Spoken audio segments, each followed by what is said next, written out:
What's up, Jaguars? This is Left Side of the Brain with another red light edition.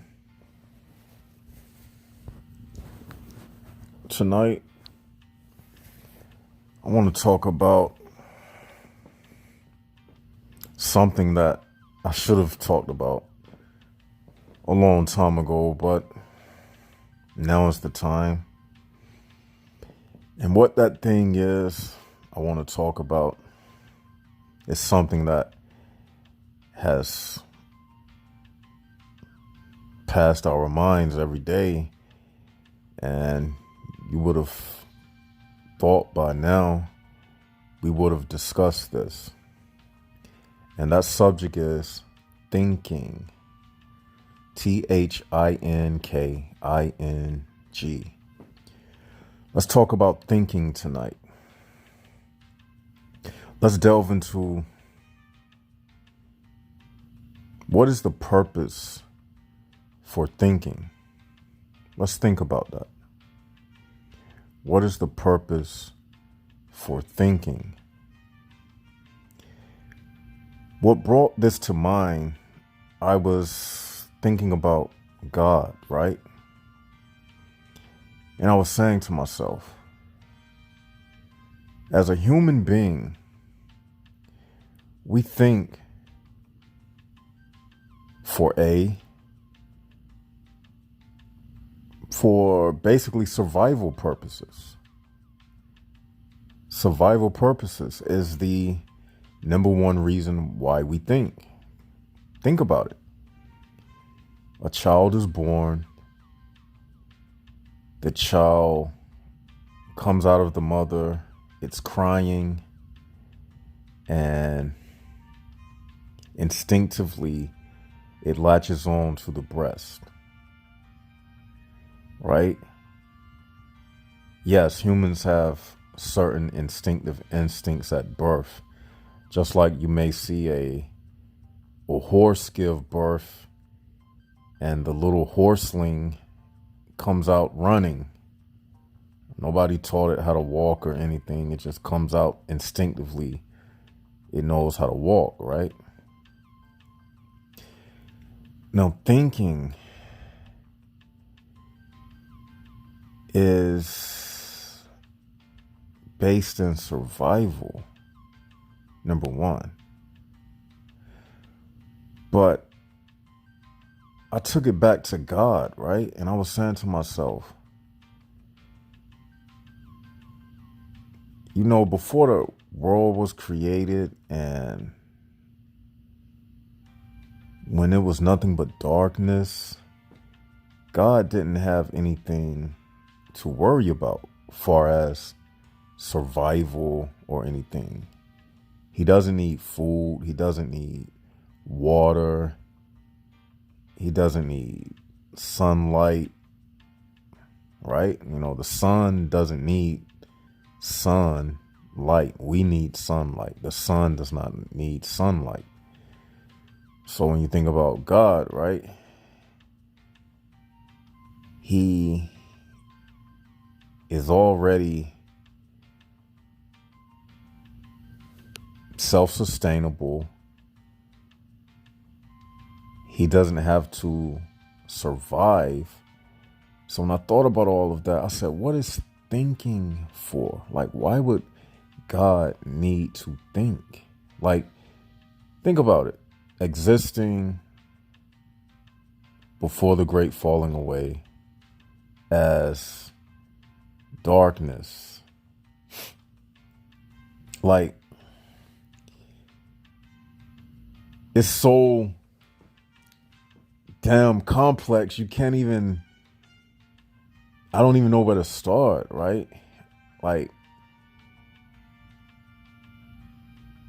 as a human, we think to know how to get from point A to B. Think about it. We think to survive. Like, we have to remember certain directions to get to certain things that we need in order to survive. Like, we need water, so we need to think in order to get to the water source. You know, we need to think in order to know where the food is. But that's on a human level, right? It's almost like thinking was created for humans and not God. Hope I'm not losing anybody. Like, think about what I'm saying.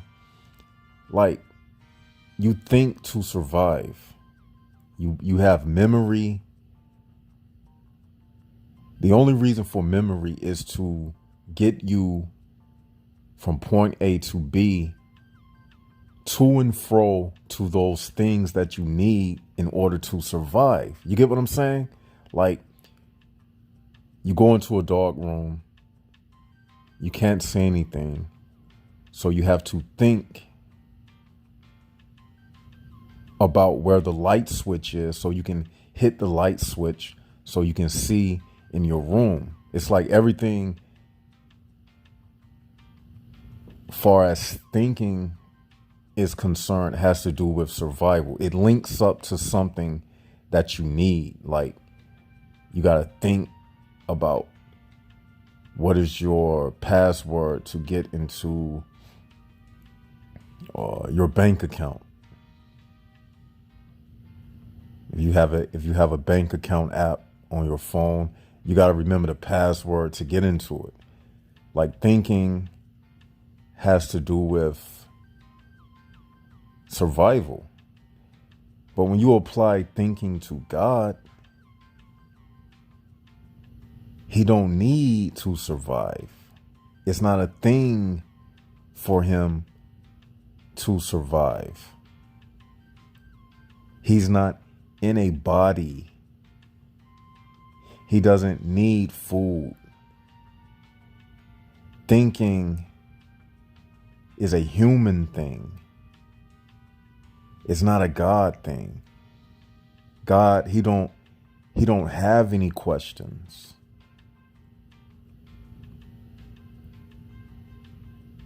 You see? So thinking is for survival. Think about it this way. If you had everything that you needed, you wouldn't have to think. Thinking is a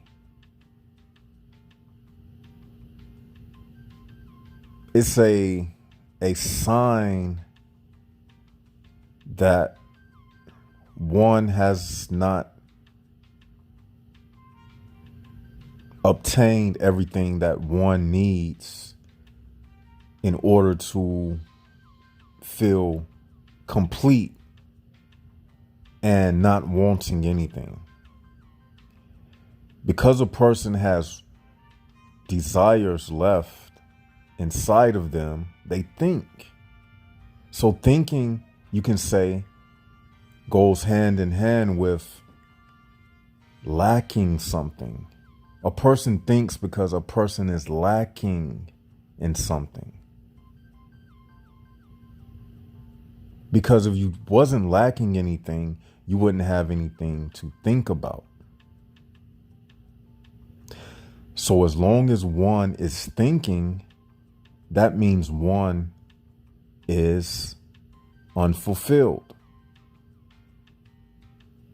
Now let's apply that to God. God is supposed to be fulfilled, right?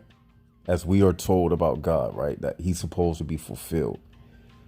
Therefore, he would have nothing to think about. Thinking is almost like searching for something. Think about it. Every time you are thinking, you are searching for something. You are looking for an answer. And when you think about it in that regard, that's all we do when we wake up in the morning and go out into that world. We're just constantly searching. Where are my car keys at? You get up, you're searching for your car keys. Where did I put the salt? Where did my other sock go after I took my clothes out the dryer? What did I do with my toothbrush? Oh, I gotta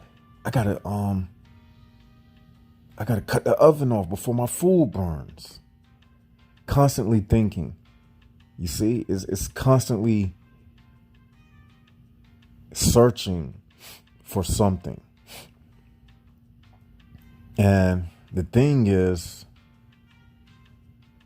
the thinking is like a never-ending quest.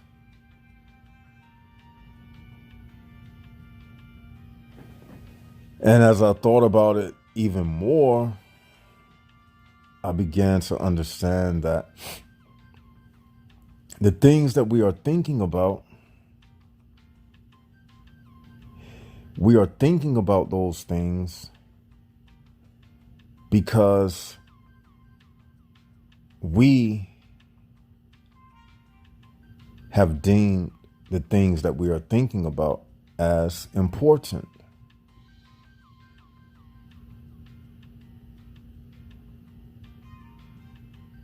We think about them like they are important things. But when you think about God, he is the highest importance, right? He is the highest importance. So because he is the highest importance, that means God has nothing to think about. Listen to what I said. I said we think about things because we deem those things that we think about as important. But God is the highest importance. The buck stops where? With God, right?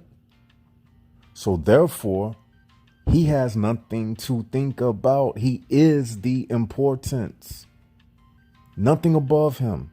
So he has nothing to think about. No worries, no concerns, no stress, no where did I put my keys at?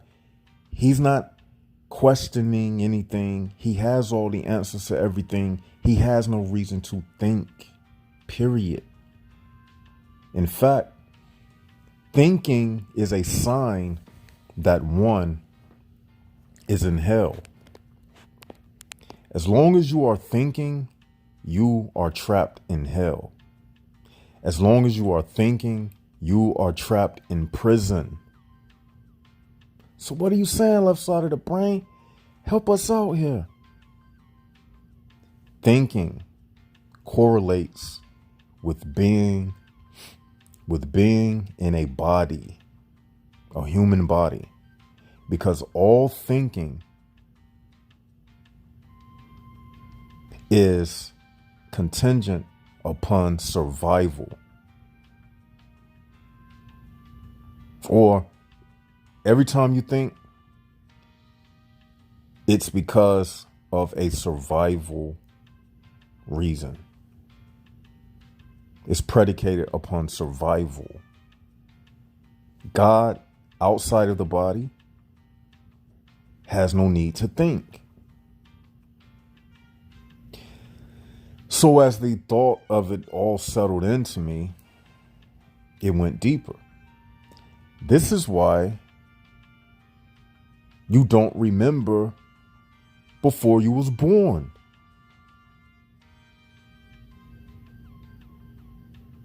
Because you had nothing to think about. You was not in the body. You was not in hell yet. So you had no questions because your spirit was not depending upon food and water and sunlight or any of that. So you had nothing to think about. Remember, thinking is predicated upon survival. In the body, you need to survive. Your spirit is inside of your body. Your ego is connected to your spirit. Once it's in your body, That's where the ego comes from.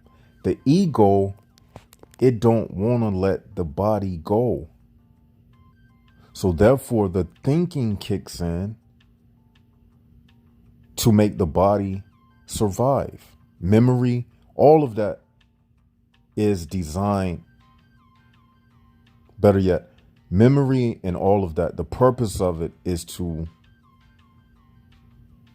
make you hunt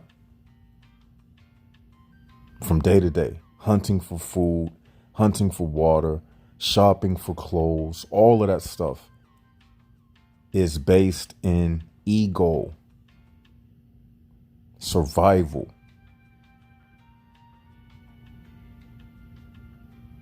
That's what it all boils down to. And that's why you don't remember before you was born, because you had no purpose to remember anything. Memory and all of that is about survival. Forgetting things in his life leads to extinction. The more you forget, the less you can do for yourself. Like Alzheimer's. A person with Alzheimer's,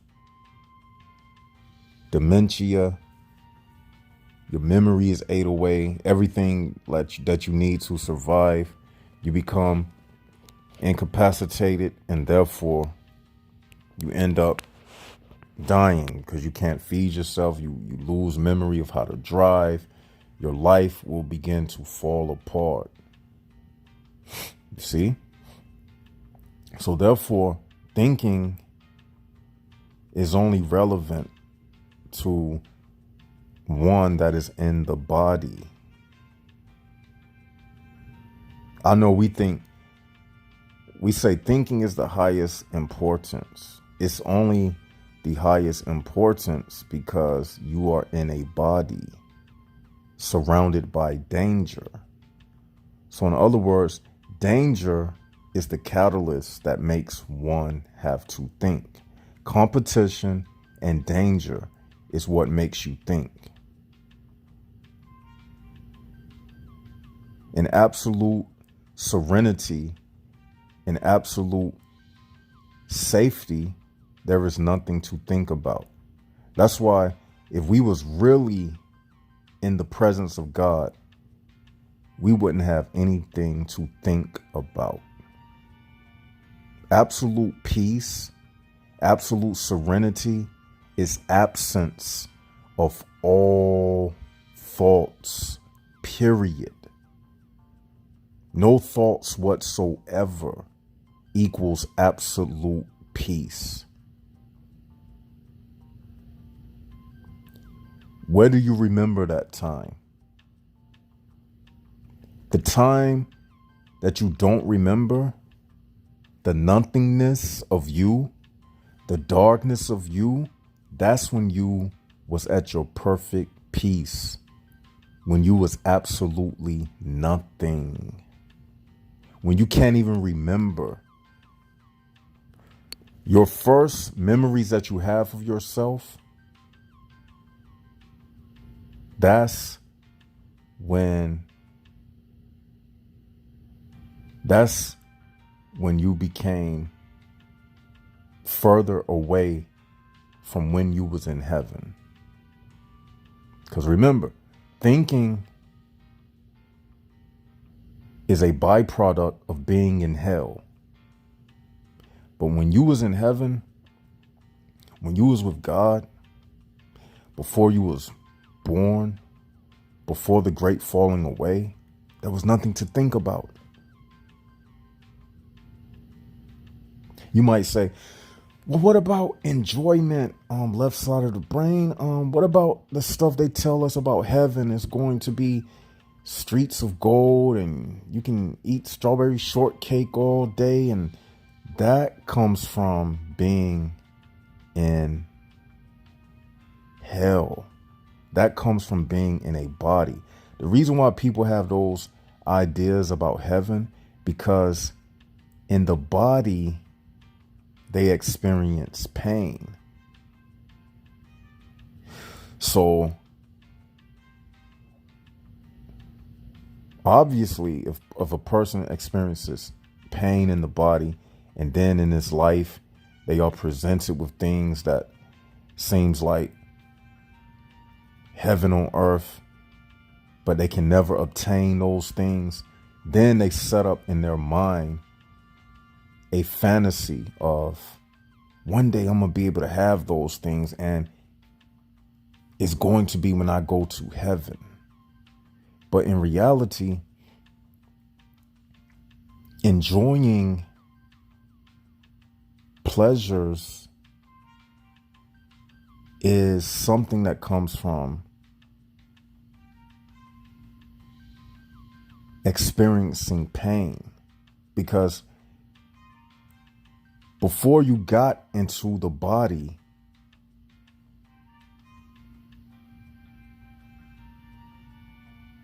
there was no, what's the word I'm trying to use? There was no, what's that word? What's that word? Not differentiation of pain and pleasure, because you was just in the zone of nothingness. So your pleasure as nothingness was pleasure, because you never had a compare and contrast with the nothingness. I know I'm losing somebody, but some people may get it. When you was nothingness, you had no pleasure, you had no pain. If all you knew was nothing, then that nothing was just fine enough.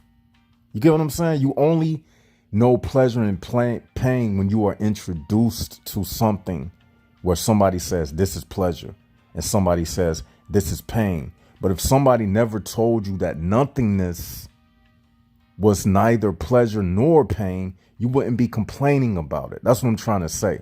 Just pure darkness with no thinking whatsoever is absolute no pleasure and is absolute no pain. It just is absolute no pleasure and is absolute no pain. It just is what it is. It doesn't need to think. It doesn't need to think. It doesn't need to ask questions. It doesn't need to do anything. It just exists as is. That's what I'm trying to say. So what you are calling pleasure and pain from experiencing pain and then saying the opposite of pain is pleasure, that's a mirage form of pleasure that was created from experiencing pain. You get what I'm saying? Because as nothingness, before you experience the opposite of pain, which would be, okay, I burn my leg, pain, and then I need an ice pack, pleasure. But before you was in a body and you was just nothingness, you had no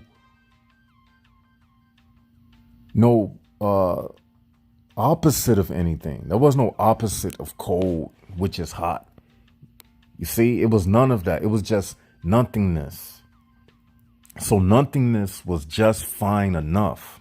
Do y'all get what I'm saying? So that means what we call pleasure and pain is a pseudo terminology. It was created from being in a body. The body produces pain, and pleasure is basically the absence of pain, right? But you would call it boring. Like, you may not be in pain. You might just be sitting somewhere in a room by yourself, and you may not be experiencing pain, but you may be experiencing boredom, which is a form of mental pain. But you only experiencing that boredom because you have seen other things that have stimulated your brain, and you enjoyed those things, so you became addicted to things that created a stimuli inside of your brain. But nevertheless, that's because, like I said, you was introduced to differences that passes through your body, like that makes you feel hot and cold, different taste with your taste buds and things of that sort. But before you was in the body, when you was just void of everything, when you wasn't thinking, everything was perfect. It was perfect. It was so perfect that you didn't even think about it. You didn't even think about it. It was just existence. We call it non-existence, but non-existence is really the purest form of existence. Y'all gotta follow what I'm saying. Non-existence is the purest form of existence. This, what we call existence, is just a seesaw ride. Up and down, happy, sad. They don't talk to me no more. They don't like me. They like me. Now they do. I don't like what I got on. I like what I got on. This is something that you was introduced to. It was something that you was introduced to that keeps you constantly back and forth. Never decided. And then when you make a decision, you're about to change your mind. Everybody does that. You like a girl one day, you don't like her anymore. She likes you one day, she don't like you no more. She likes somebody else, now she doesn't like him anymore. This person meet a new person. I met the best person in my life. See somebody else 10 seconds later, now you're not the best person in life anymore. You see what I'm saying? That is a orbit existence. This is a lower existence, because the lower existence makes us believe that pleasure and pain is something that you experience in the body. And if you can't taste, touch, hear, smell, or see it, it's not fun. Because we was put into that predicament to where we don't feel like we can leave this and still have pleasure, because we was addicted to all of the senses that we have: taste, touch, hear, see, smell, and the pleasure and pain tug of war that comes along with it. It gets to the point that sometimes people are so confused in this thing that sometimes people, they enjoy pain. You got sadomasochism. That lets you know that pleasure, it gets worn out for people to the point now they want to do sadomasochist sex and have somebody beating them, and then they start getting enjoyment out of what before they would call pain. That's how crazy this thing is that we living in. Now pain is pleasure. Now pleasure is boring sex. Now it's pleasure. It was pleasure before, but now it's boring sex. I want pain. Twist my nipples. Drive nails through my testicles. Now you want pain. That's how bizarre this thing is. But when you was in the state of nothingness, the pure existence, you was not back and forth like that. You wasn't unsatisfied one moment, then satisfied the next moment. You was just nothingness, darkness, pure darkness. The purest form of existence is no thinking whatsoever.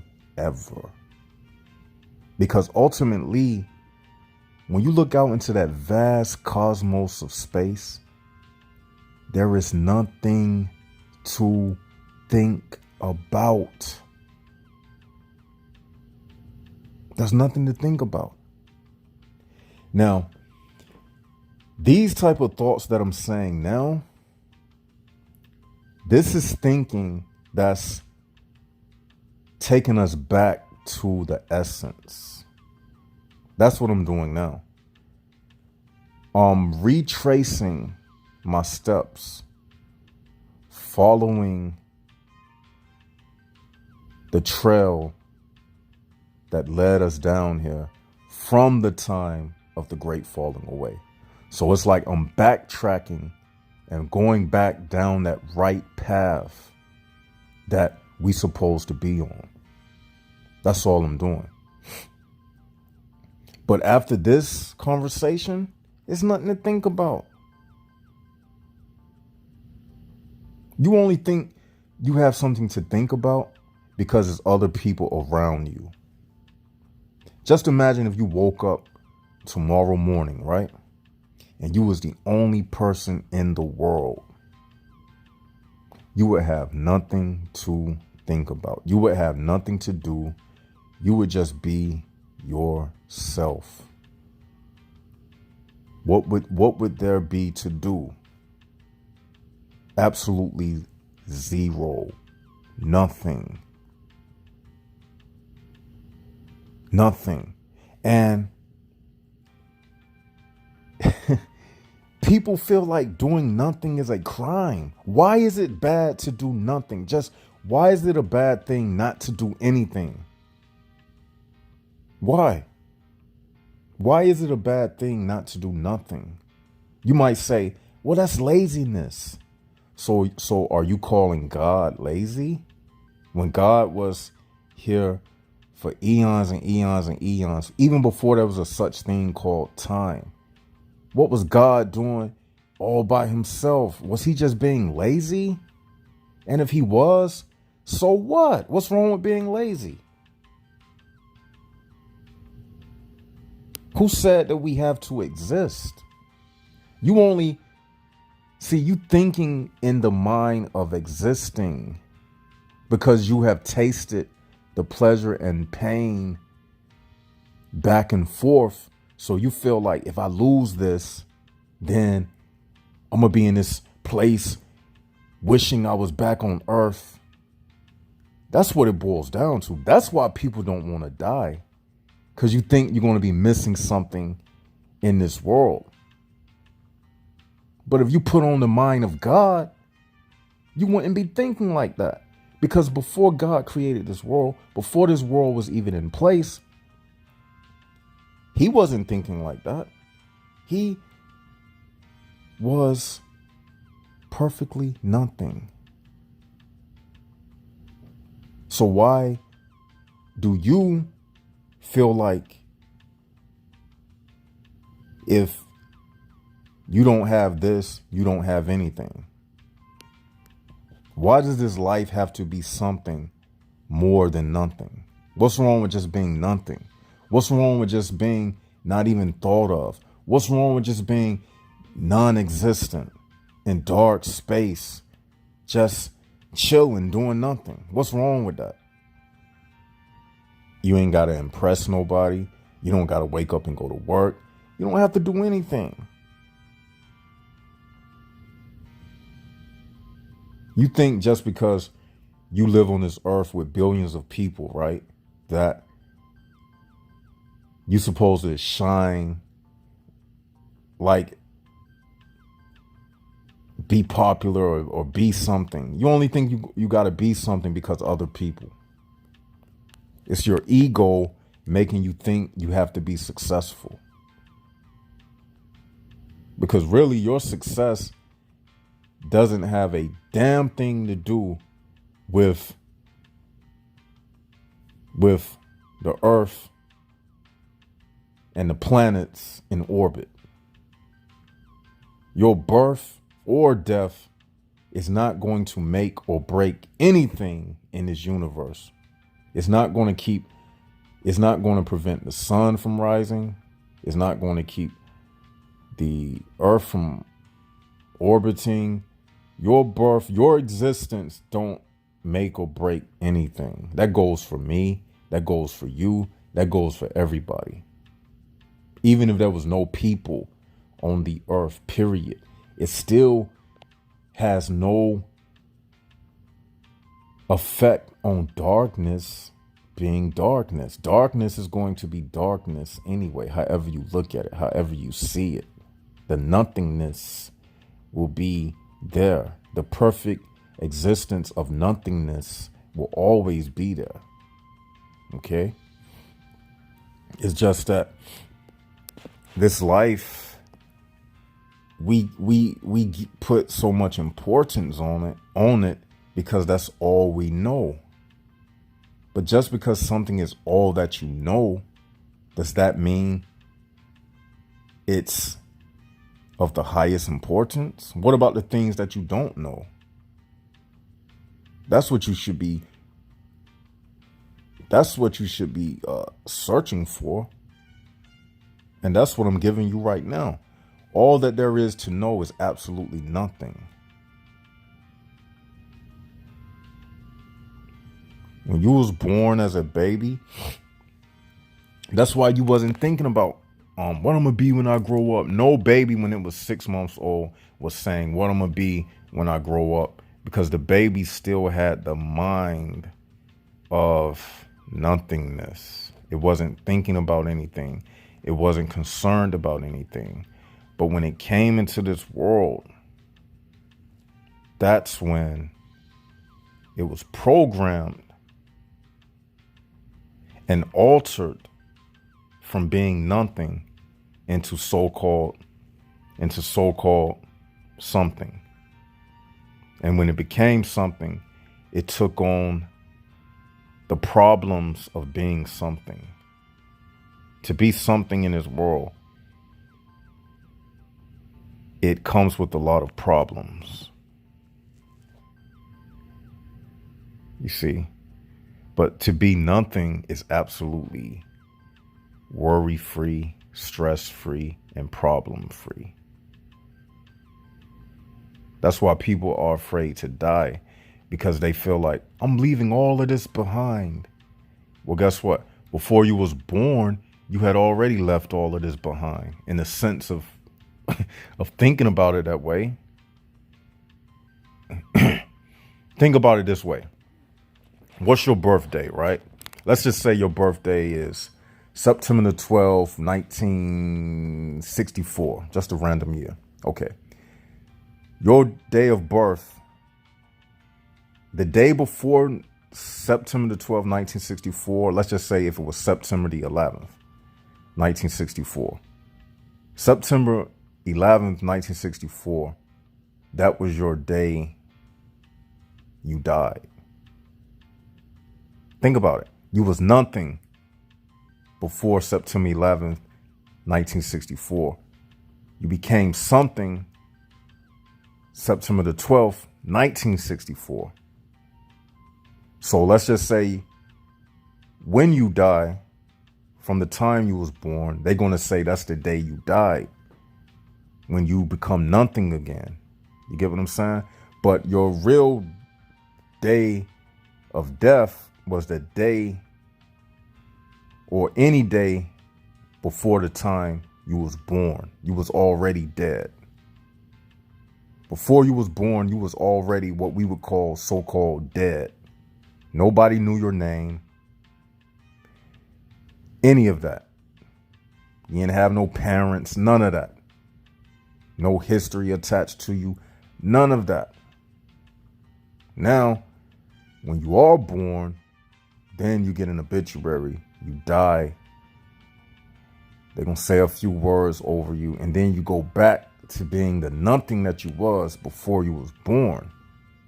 That's what so many people, whoever lived in this life, they turn back to the nothing that they was before they was born. Think about your family members. You only know who they tell you about. Such and such was your grandma. You can probably go back 3 or 4 grandmothers.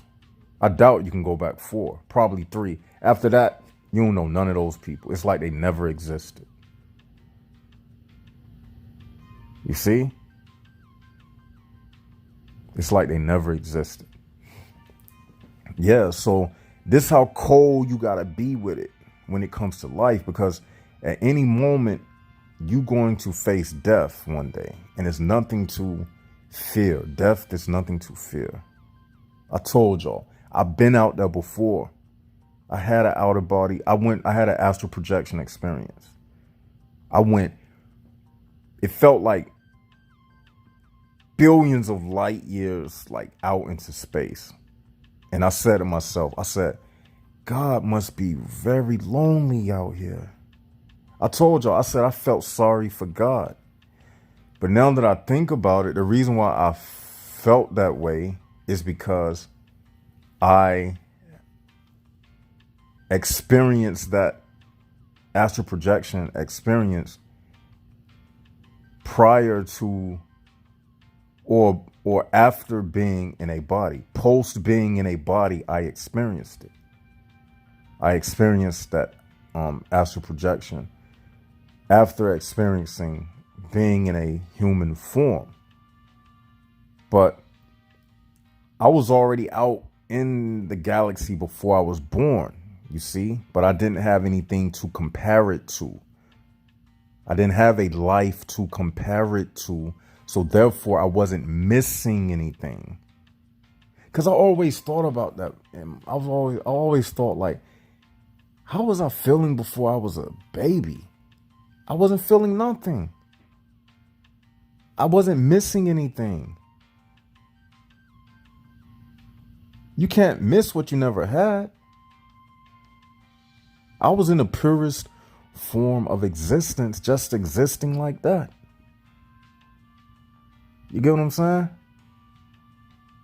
Now that you have a life, I'm going to tell you this. The best thing that you can do with your life now that you have a life, post the great falling away, because we all in the state of the great falling away right now. The best thing that you can do with your life now, well, number one, you did one of the best things. You subscribe to the Left Side of the Brain channel. I'm telling you, what you're hearing now is divine. If all of you who subscribe to this channel, what you're hearing right now, this is God talking to you. I'm talking about the information that I'm saying. So one of the best things you ever did with your life was subscribe to this Left Side of the Brain channel. And what I'm saying after that is, yeah, what you should be doing with your life now is figuring out this stuff that I'm talking to you about right now. This is the best thing that you've ever heard in your life right now. That's what you should be doing with your life right now. That's what you should be doing with your thinking right now. It's thinking yourself out of the body, out of the containment of this world, out of the addictions to this world. That's what you should be doing with your life and your brain and your thinking at this point. Now that I've discussed everything, this is what it boils down to. That's what you should be doing with your life at this point. And you'll see how it's going to be easier for you to deal with problems and situations in life if you do that. Change your thinking. Go back to that state of nothingness. Go back to the darkness, people. That's what I'm saying. Go back to the darkness. Hope you enjoyed tonight's Red Light Edition. This is Left Side of the Brain. Hit the likes button. Hit the subscribe button. We got a Patreon that you can support for the book and everything. Y'all are now in tune to the greatest thing you ever been subscribed to or a part of in your life. You are a Jaguar, and you are here for a divine purpose. Don't ever take this thing for granted. You hearing these messages, you hearing these Red Light Editions, this is for us. We a team. And hope you enjoyed it. Until next time, this is Left Side of the Brain signing out.